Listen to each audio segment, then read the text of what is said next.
It started, with just some decline with memory and noticing that they weren't doing as much as they used to do, not eating as well. And then when it became evident that they were going to, that they were moving into the last few months, probably last 6 months of their life, we asked for a referral to hospice. I knew I was going to stick with VNA because the skilled nursing service had gone very well, and it was an organization that had a great reputation in the community for a very long time. I have goals of care conversations that start out by finding out what the patients and families' goals are, and then integrate my knowledge of the disease processes and the trajectory of these illnesses so that we can come to a common understanding about what the goals of care are and to honor their goals with dignity and empathy and to communicate that to the team. Towards the end of the life of my private care patients, when I started educating them towards the end of life, it was a very difficult conversation for them. And that's what kept me very interested in continuing hospice care. Helping them, the family members with the emotional stress they go through, knowing that their family members are going to pass away. Well, as medical director of the VNA Hospice, I'm involved in care coordination, care planning, ethics, decision making, but it's always a team approach. We're truly available for them 24/7. There's always a nurse on 24/7. I'm on 24/7. So our home care hospice team would comprise of a primary nurse, a social worker, a chaplain, a music therapist.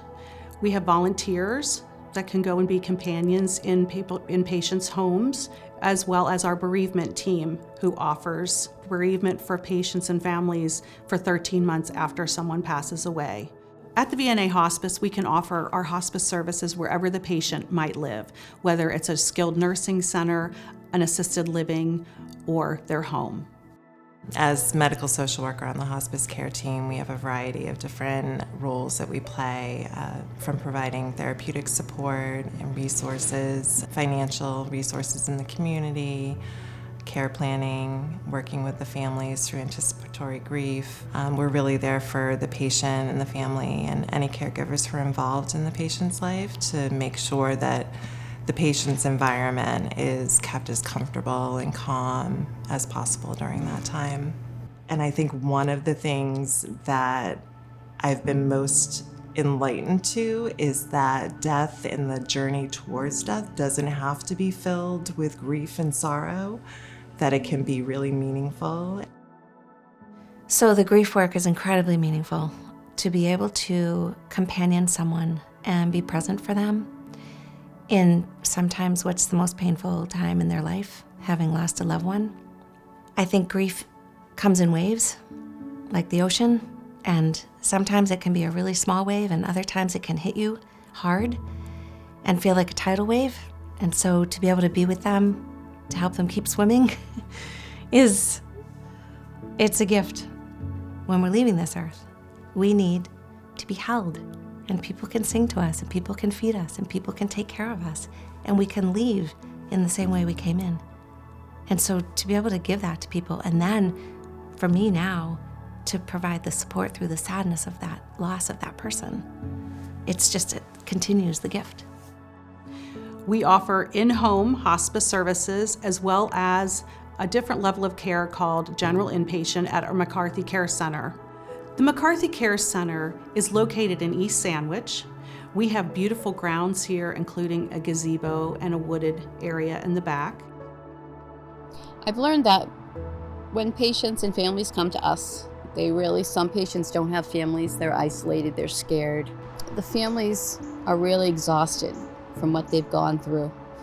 I kind of take their burden off their shoulders, kind of relieve them from their duty of caring for their loved one.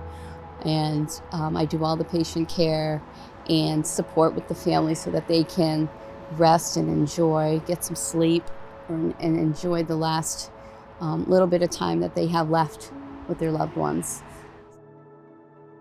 Our daughter was a patient with the VNA Hospice.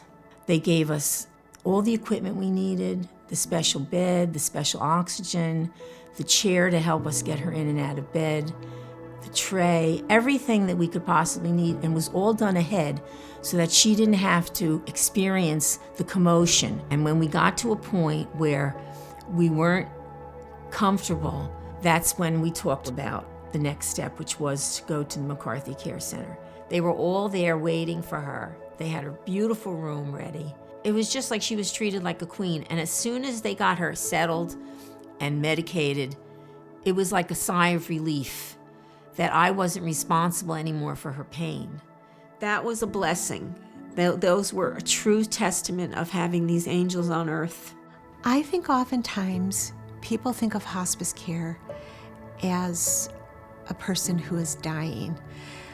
But hospice care, and if you ask any person who works in hospice care, they would say what I always say, which is people will die, but every day before that day, they're alive. So we care for the living who are experiencing the impact of serious illness.